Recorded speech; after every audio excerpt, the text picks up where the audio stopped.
Halo teman-teman, pada kesempatan kali ini kita akan mempelajari materi mengenai teori kognitif. Sebelum saya menjelaskan materi mengenai teori kognitif, perkenalkan nama saya Pandi Subaja. Saya akan menjelaskan beberapa materi mengenai teori kognitif, kemudian akan dilanjutkan penjelasannya oleh teman saya, yaitu Jessica Titania Mubelen dan Stefani Pavianti Mergat. Baiklah, kita langsung saja membahas materinya.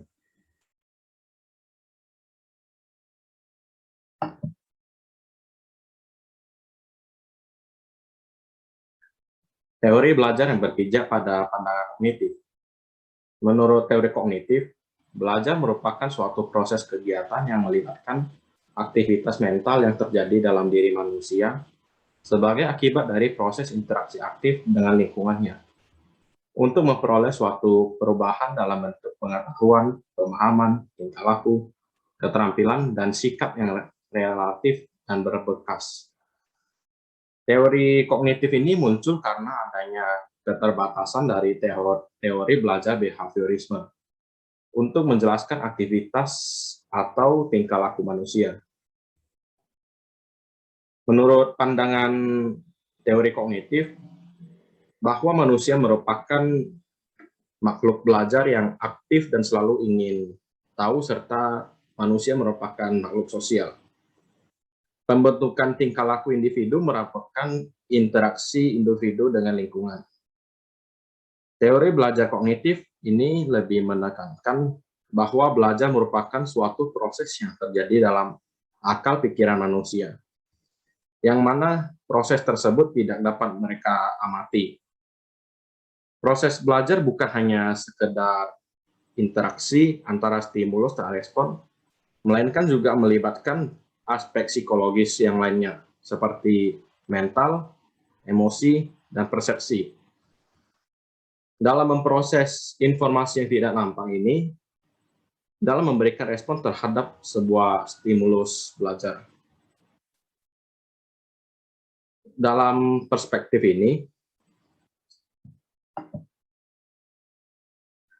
stimulus bukanlah variabel yang tunggal yang menyebabkan terjadinya respon, melainkan terdapat variabel moderator yang tertentu yang turut mempengaruhi kemunculan suatu respon.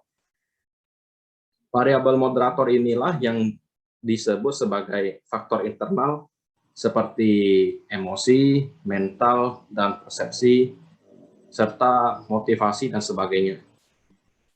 Pada awalnya, para penganut teori kognitif membangun argumentasinya antara stimulus dan respon terdapat dimensi psikologis yang menyebabkan terjadinya perubahan mental, dan akibat dari perubahan inilah yang menyebabkan orang merespon suatu stimulus yang diberikan. Mengacu pada kerangka berpikir tersebut, penganjur teori kognitif berpendapat bahwa belajar merupakan proses pembentukan dan perubahan persepsi akibat interaksi yang sustainable antara individu dengan lingkungannya. Menurut psikologi kognitif, belajar dipandang sebagai suatu usaha untuk mengerti tentang sesuatu. Usaha untuk mengerti sesuatu hal yang dipelajari dilakukan secara aktif oleh si pelajar.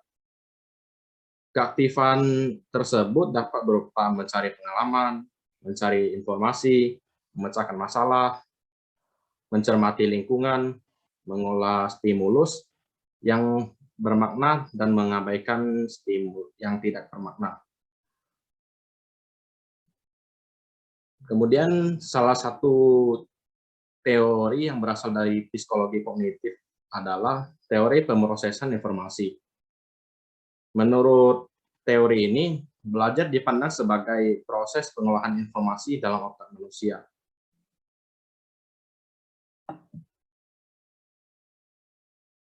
Ini merupakan salah satu contoh skema pemrosesan informasi dalam sistem memori manusia.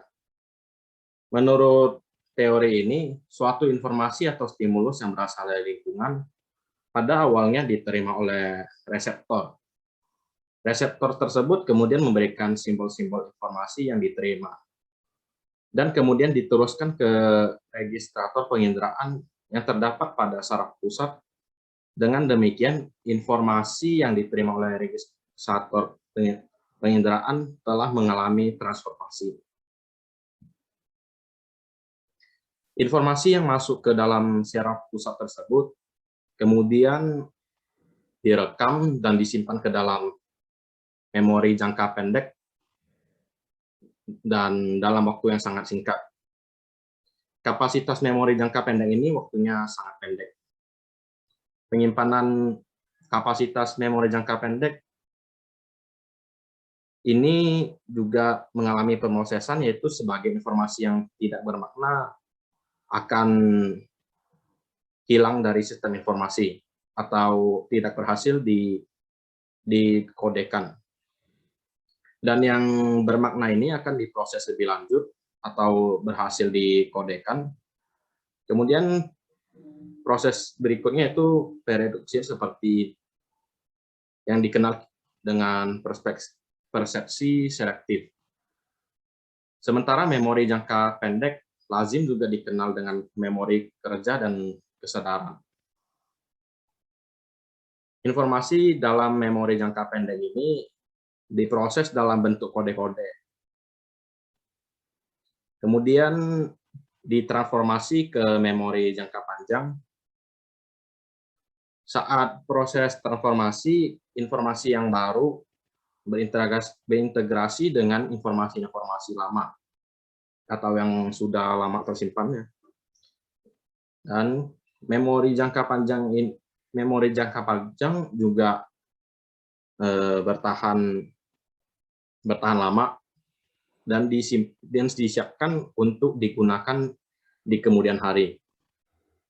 Pengeluaran kembali atas informasi yang tersimpan dalam bentuk memori jangka panjang ini disebut dengan pemanggilan.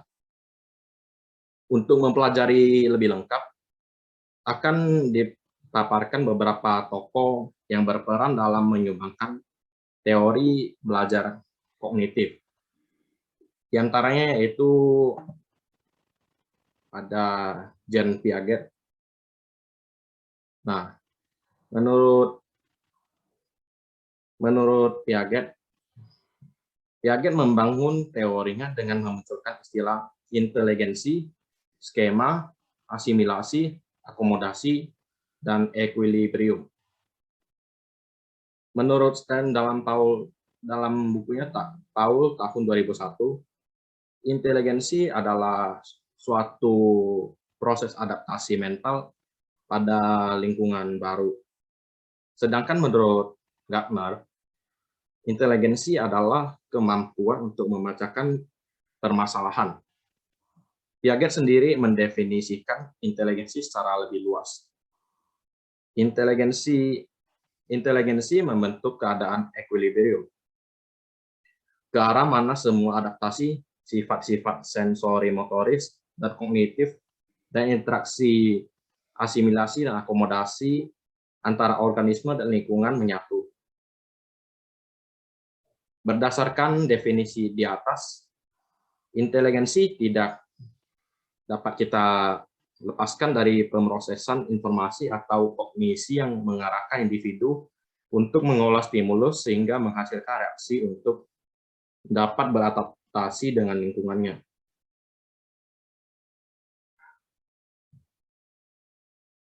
Untuk selalu mengolah stimulus sehingga memberikan reaksi untuk dapat beradaptasi dengan lingkungan barunya.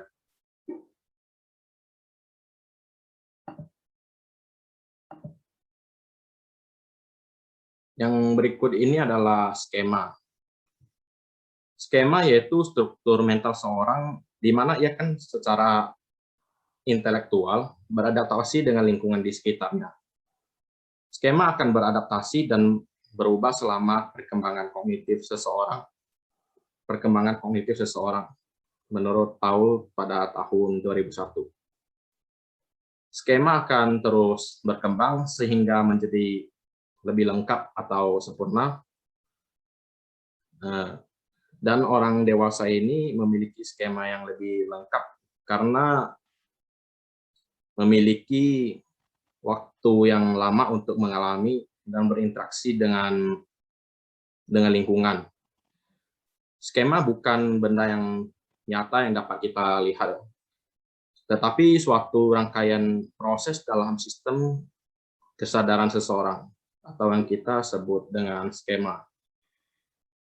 Contohnya, misalnya pada awalnya pengetahuan seorang anak tentang binatang ayam ini cukup sederhana, karena baru pertama kali melihat ayam atau dari cerita orang tuanya. Anak melihat ayam sebagai binatang yang berkaki dua, berwarna putih dan bentuknya besar. Suatu ketika, ia melihat ayam yang berbeda, misalnya berwarna hitam, bisa berkokok, dan bentuknya lebih kecil, dan lain-lain. Skema ayam ini yang dulunya lebih sederhana, ke depannya akan berkembang dan semakin lengkap.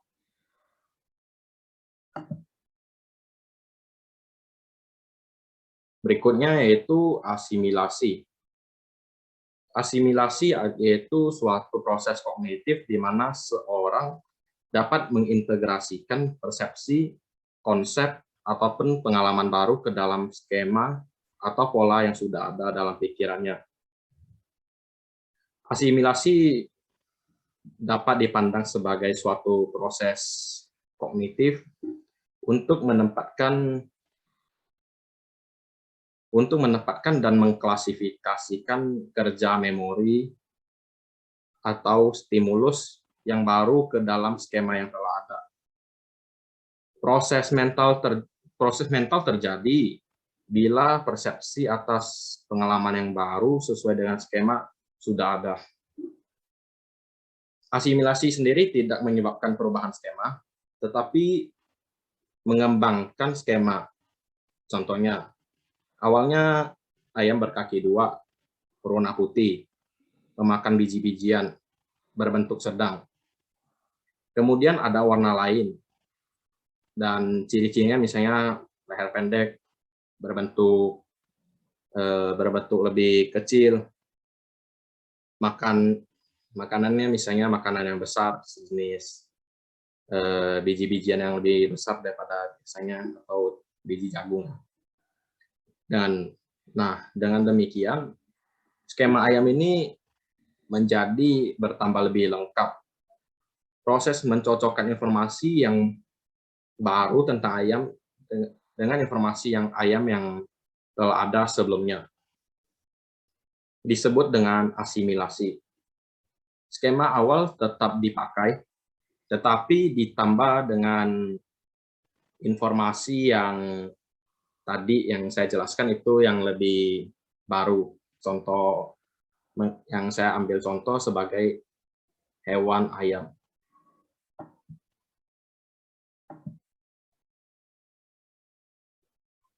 Berikutnya yaitu akomodasi.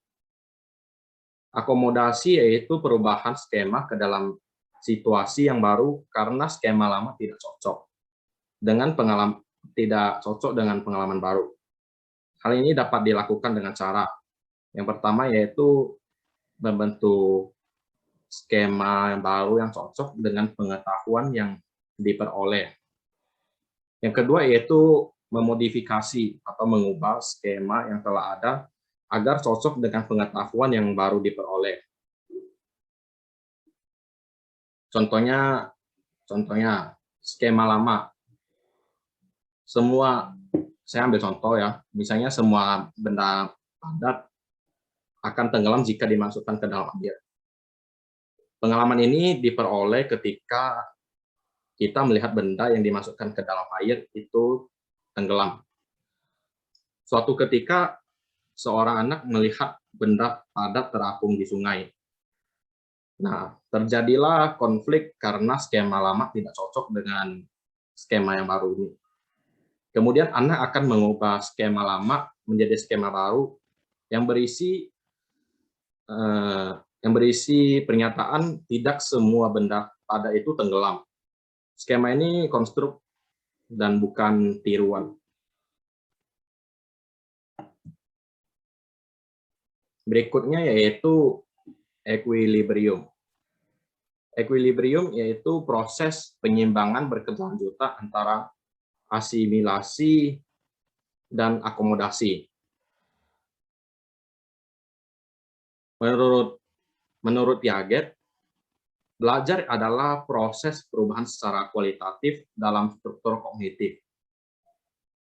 Perubahan yang dimaksud terjadi pada saat informasi atau pengalaman baru yang diterima seseorang dimodifikasi sedemikian rupa sehingga sesuai yang mereka simulasikan dengan struktur kognitif yang telah dimiliki sebelumnya.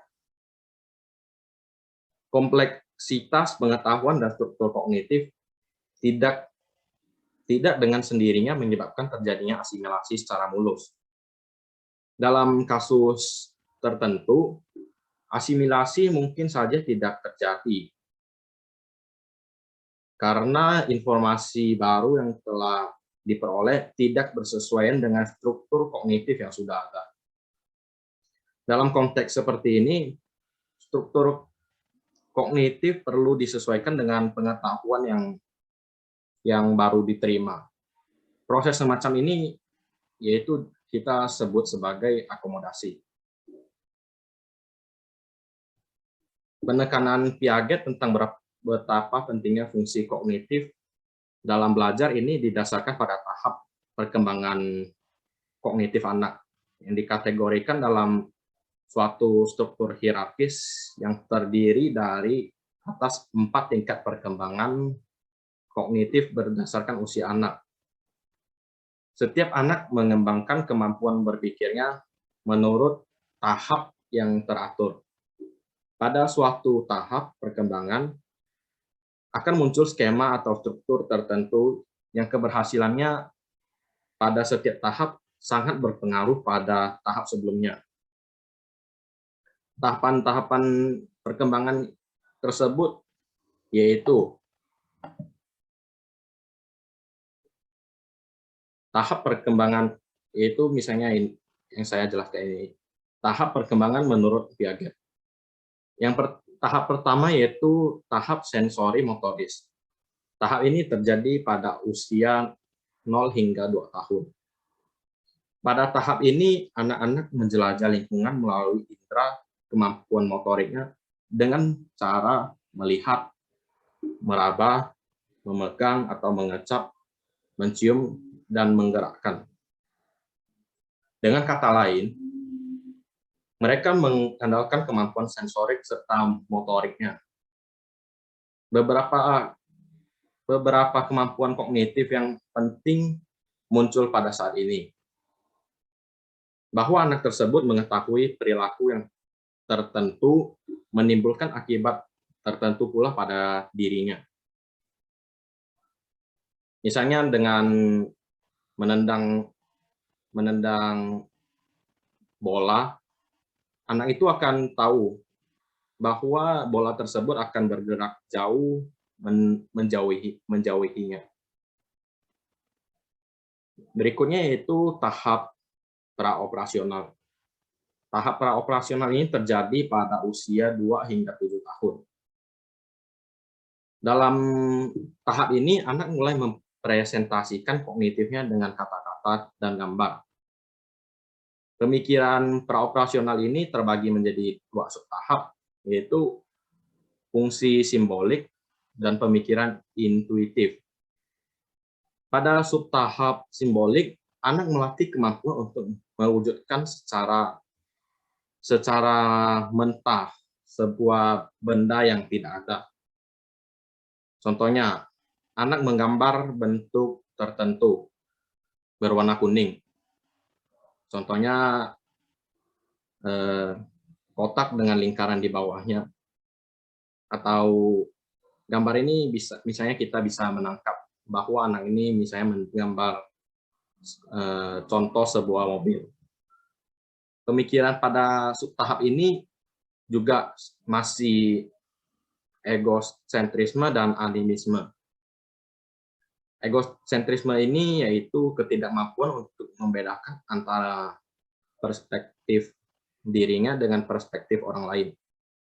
Contohnya, anak mengangguk, lalu ketika mereka ditanya ayahnya lewat telepon, apakah kamu sudah makan?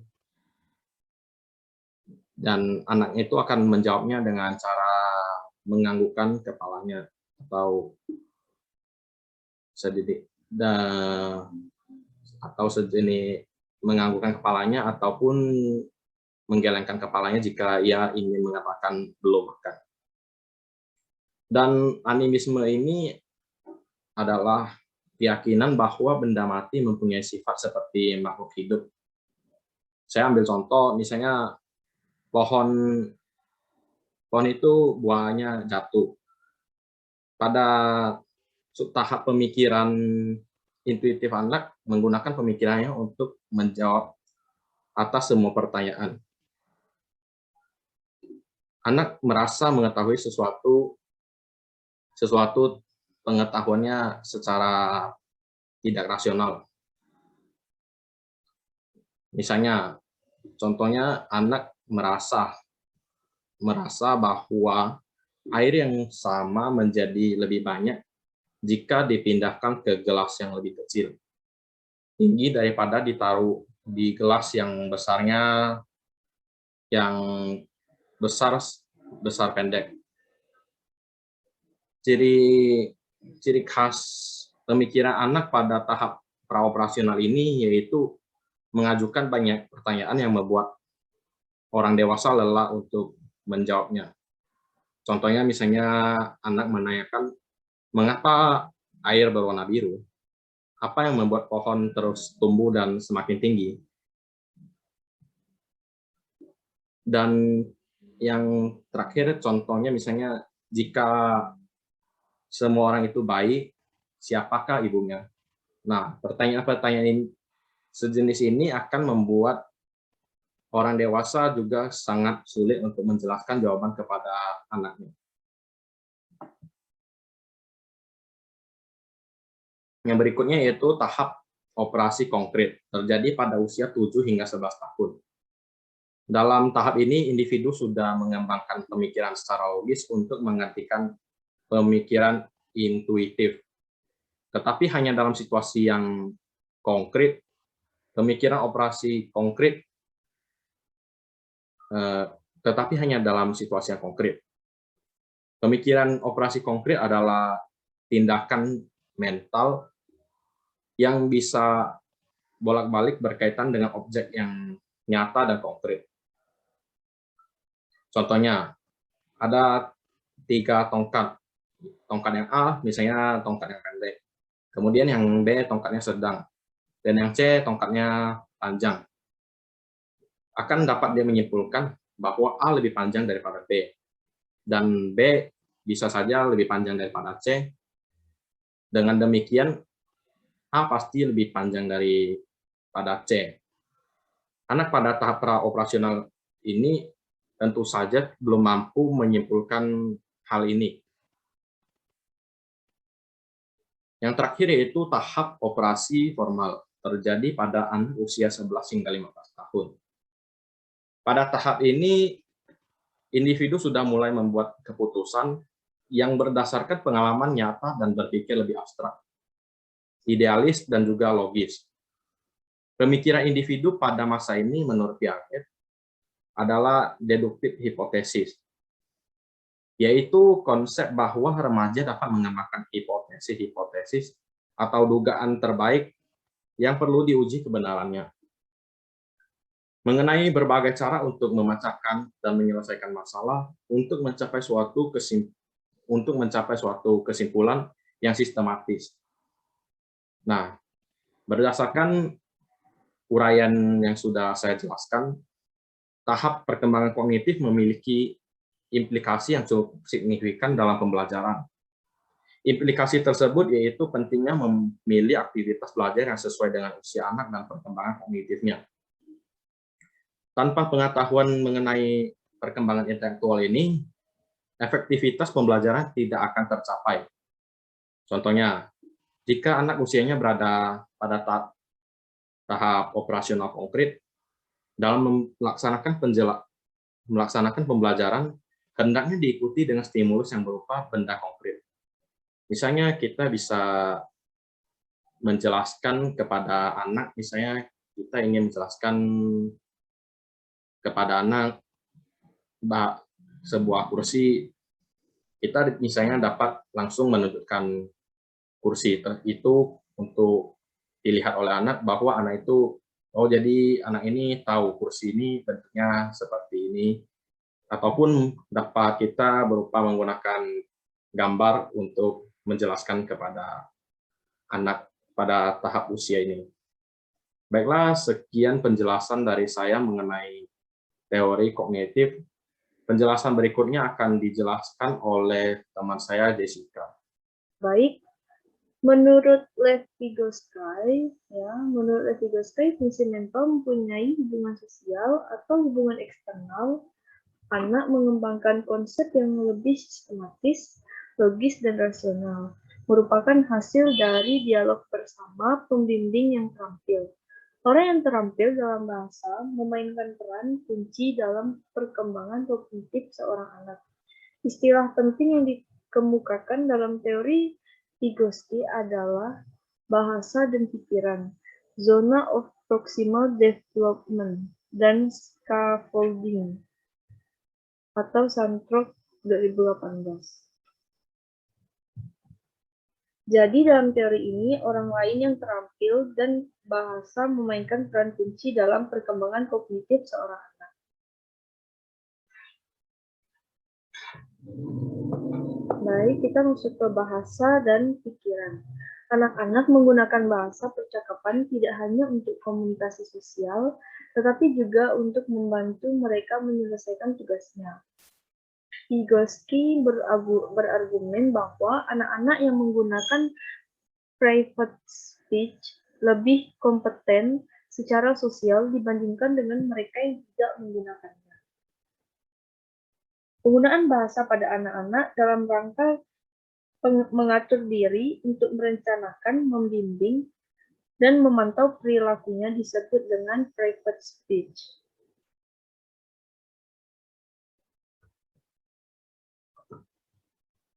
Kemudian kita masuk ke bagian B, yaitu zona perkembangan proksimal atau zona of proximal development atau ZPD.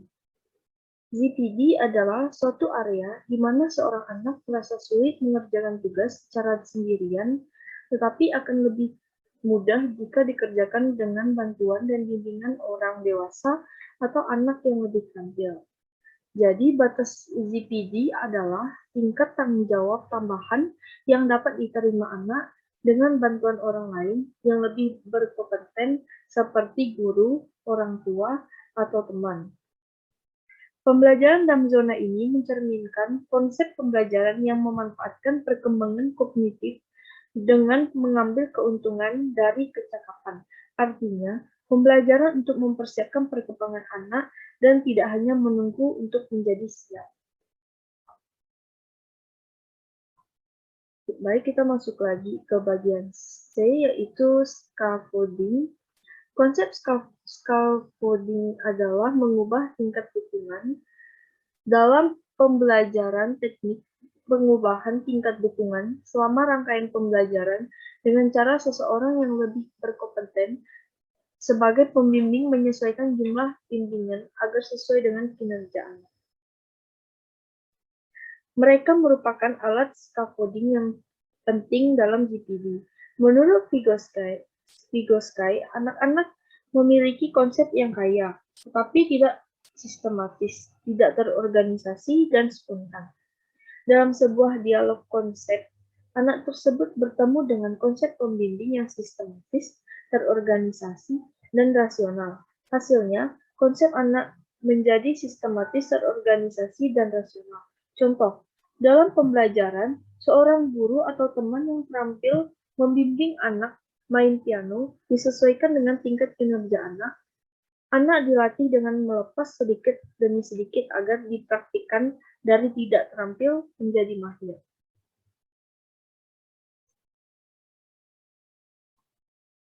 Nah, kita masuk ke menurut Albert Bandura. Teori kognitif sosial Bandura atau sosial kognitif teori menyatakan bahwa faktor-faktor sosial dan kognitif perilaku serta perilaku berperan penting dalam pembelajaran. Teori pembelajaran sosial terjadi melalui pembelajaran pengamatan atau observation learning, yaitu pembelajaran yang meliputi perolehan, keterampilan, strategi, dan keyakinan dengan cara mengamati orang lain atau model. Contohnya yaitu anak-anak TK dipilih secara acak, dibagi menjadi 3 kelompok, dan masing-masing disuruh menonton film di mana seseorang atau model berperilaku agresif. Dalam film memukuli boneka Bobo. Di film pertama, agresor diberi penghargaan dengan permen, minuman ringan. Di film kedua, agresor dikritik dan diberi hukuman. Di film ketiga, agresor tidak diberikan konsekuensi. Setelah menonton, setiap anak ditinggal sendiri di dalam ruangan yang berisi mainan, termasuk boneka Bobo. Perilaku anak mereka diamati melalui cermin satu arah. Hasilnya, anak-anak yang menonton film di mana agresornya diberi penguat dan yang tidak diberi konsekuensi lebih banyak berperilaku agresif daripada anak yang menonton film, di mana agresornya diberi hukuman. Di antara anak-anak ada yang melaksanakan perilaku agresif dan tidak agresif. Hal penting dalam percobaan ini bahwa ada perbedaan antara pembelajaran dan pelaksanaan. Hanya karena peserta didik tidak melaksanakan sebuah respon, bukan berarti mereka tidak mempelajarinya. Dalam studi Bandura, ketika semua kelompok anak yang menyaksikan film 1, 2, dan 3 sama-sama diberikan imbalan untuk menirukan model. Ternyata tidak ada perbedaan perilaku, artinya semua anak dapat melakukan perilaku model. Bandura percaya bahwa ketika seorang anak mengamati perilaku, tetapi membuat respon mereka seperti yang mereka amati, anak tersebut tetap mendapatkan respon yang dimodelkan dalam bentuk kognitif. Nah, kita masuk ke proses pembelajaran observasi. Dalam pembelajaran kognitif sosial, melalui pengamatan model, terdapat proses yang meliputi perhatian, memori, produksi, dan motivasi. 1. Perhatian. Perhatian yaitu mengamati apa yang dilakukan model. Kedua, memori, yaitu untuk meniru tindakan model, peserta didik harus mengkodekan informasi dan menyimpan dalam memori sehingga mereka ingat dan memahaminya. 3. Produksi. Anak melakukan tindakan seperti model.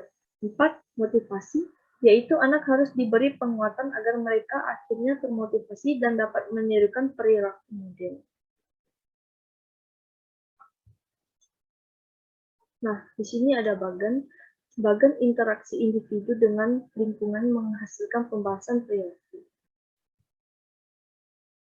Selain mengemukakan belajar melalui pengamatan, Bandura juga mengembangkan sebuah model determinisme timbal balik yang terdiri atas 3 faktor, yaitu perilaku, lingkungan, dan kognitif seseorang. Contoh hubungan resiprokal seperti tampak pada gambar di atas dalam perilaku pencapaian anak sebagai berikut, yaitu 1. Kognisi mempengaruhi perilaku. Kedua, perilaku mempengaruhi kognisi. Ketiga, lingkungan mempengaruhi perilaku. Keempat, perilaku mempengaruhi lingkungan. Kelima, kognisi mempengaruhi lingkungan. Keenam, lingkungan mempengaruhi kognisi. Dalam faktor model pembelajaran Bandura, faktor kognitif memainkan peran penting. Faktor penting berupa efikasi diri. Efikasi diri adalah keyakinan bahwa seseorang dapat menguasai situasi dan menciptakan hal yang positif. Bandura mengatakan bahwa efikasi diri mempunyai pengaruh yang kuat dalam perilaku. Contoh, peserta didik yang memiliki efikasi diri rendah kemungkinan tidak akan mencoba belajar untuk menghadapi ujian, karena mereka tidak percaya bahwa belajar itu akan membawa kebaikan bagi diri. Nah, kita sekarang masuk ke contoh hubungan resiprokal. Seperti tampak pada gambar di atas, dalam perilaku anak adalah sebagai berikut. 1. Kognisi mempengaruhi perilaku, perilaku mempengaruhi kognisi, lingkungan mempengaruhi perilaku, perilaku mempengaruhi lingkungan, kognisi mempengaruhi lingkungan, dan lingkungan mempengaruhi kognisi.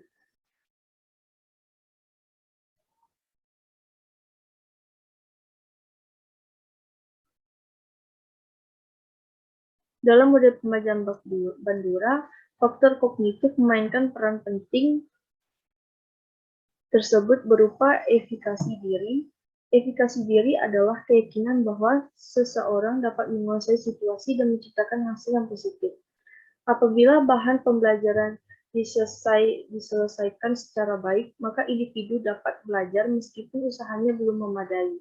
Dengan logika lain, perkembangan kognitif seseorang dapat ditingkatkan melalui materi yang dirancang sesuai dengan karakteristik kultural peserta didik. Nah, sekian pembahasan materi dari saya serahkan lagi ke moderator. Terima kasih. Selanjutnya saya akan menyampaikan materi menurut pendapat Jerome Bruner. Teori belajar Bruner ini disebut discover learning, yaitu di mana peserta didik mengorganisasi bahan yang dipelajari dengan suatu bentuk akhir. Bruner melihat perkembangan kognitif manusia ini berkaitan dengan kebudayaan. Bagi Bruner, perkembangan kognitif seseorang sangat dipengaruhi oleh lingkungan, kebudayaan, terutama bahasa yang biasanya digunakan. Menurut Bruner, perkembangan kognitif manusia itu terjadi melalui 3 tahap yang ditentukan oleh caranya memandang lingkungan. Yang pertama, yaitu adalah tahap enaktif, tahap di mana individu melakukan berbagai aktivitas yang berhubungan dengan usahanya memahami lingkungan. Yang kedua, tahap ikonik, yaitu tahap individu memahami lingkungannya melalui gambar-gambar dan visual verbal.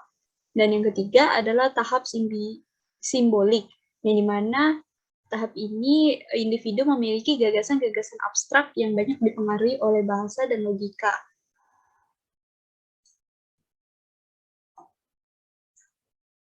Dalam kaitannya dengan pembelajaran, teori Bruner itu dapat dijelaskan dengan pernyataan berikut. Yang pertama, kenaikan potensi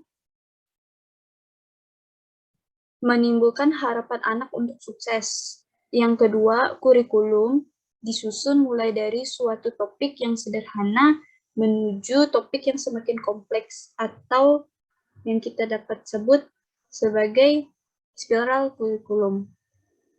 Kenaikan potensi intelektual ini anak menjadi cakap dalam mengembangkan strategi untuk memahami lingkungannya. Motivasi intrinsik lebih baik daripada motivasi ekstrisik. Penghargaan terhadap diri sendiri lebih baik daripada penghargaan orang lain. Peserta didik yang sudah terlatih dengan belajar penemuan akan lebih terampil dalam menghadapi problem di lingkungannya. Aplikasi pandangan kognitif dalam pembelajaran. Menurut teori, kognitif belajar dipandang sebagai upaya untuk memperoleh informasi. Dan akhirnya informasi tersebut disimpan dalam memori jangka panjang. Yang pada suatu ketika informasi tersebut dapat dipanggil kembali jika diperlukan. Ada 2 hal yang perlu diperhatikan guru agar dapat membantu melatih peserta didik mengaktifkan kognisi dengan memahami, mengingat, dan menerapkan informasi dalam praktik.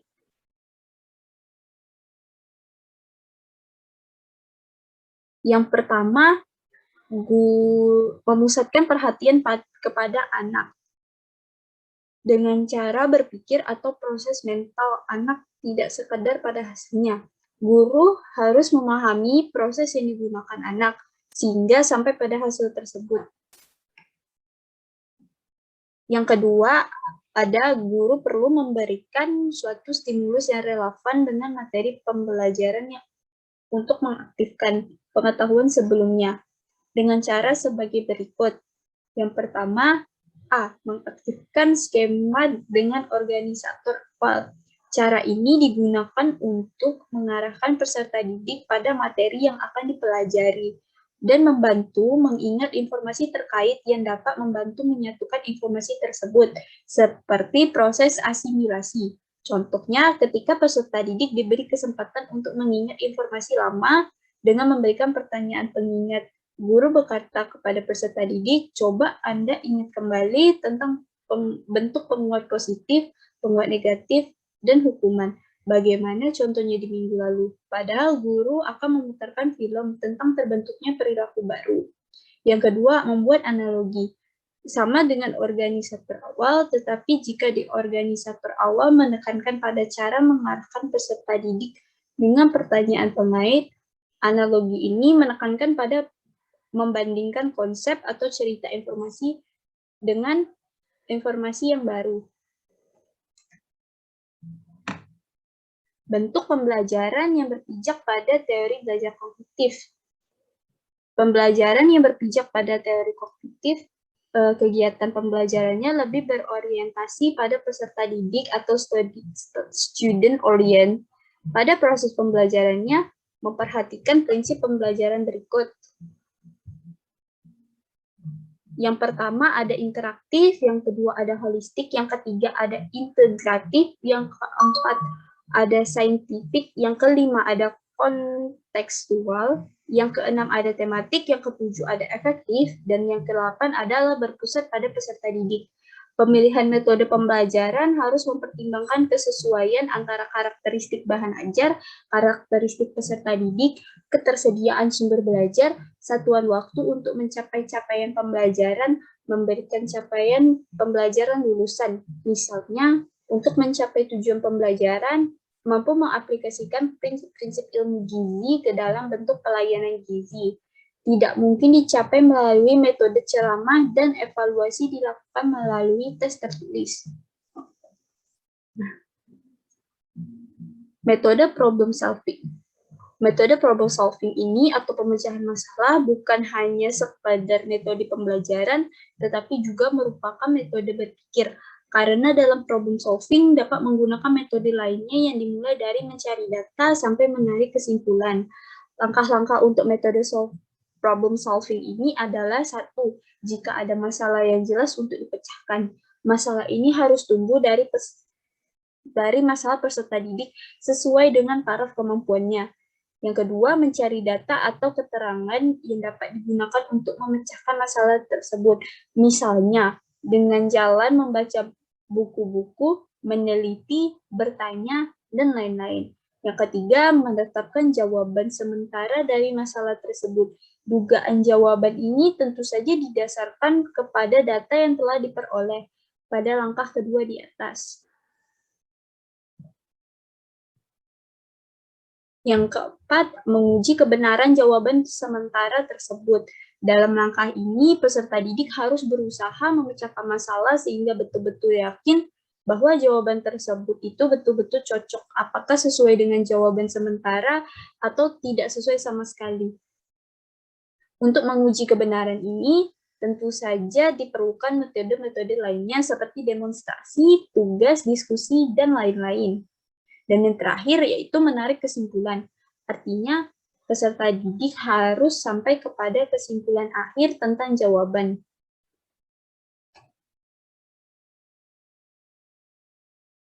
Yang kemudian adalah problem-based learning atau ICTURI.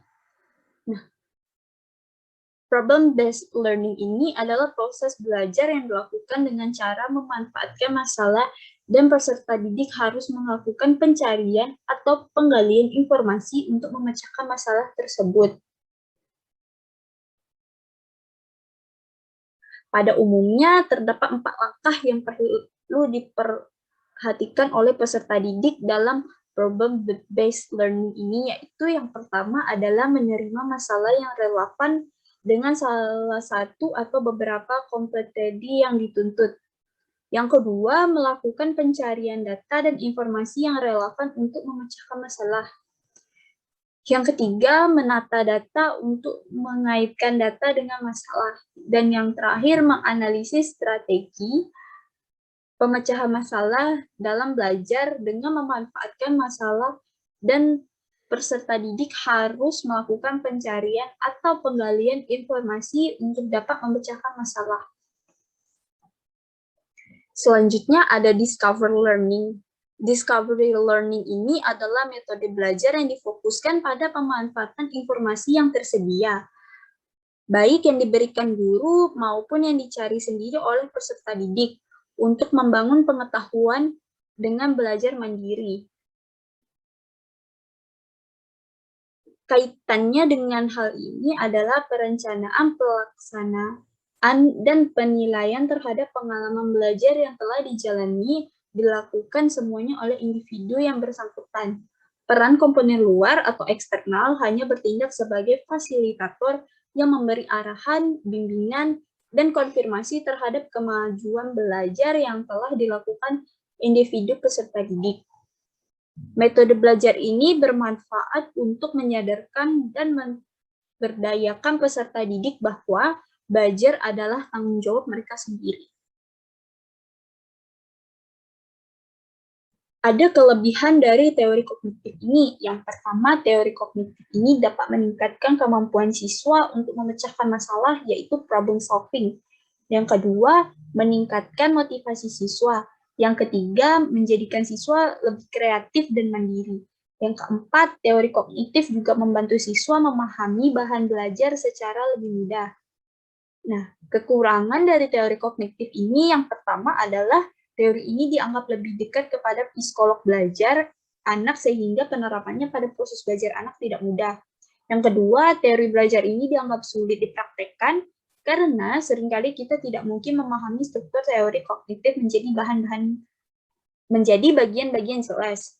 Yang ketiga, teori kognitif ini keberhasilan sebuah pembelajaran tidak dapat diukur hanya dengan satu orang siswa saja.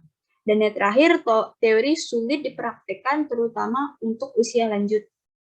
Sekian penyampaian materi dari kelompok kami. Terima kasih.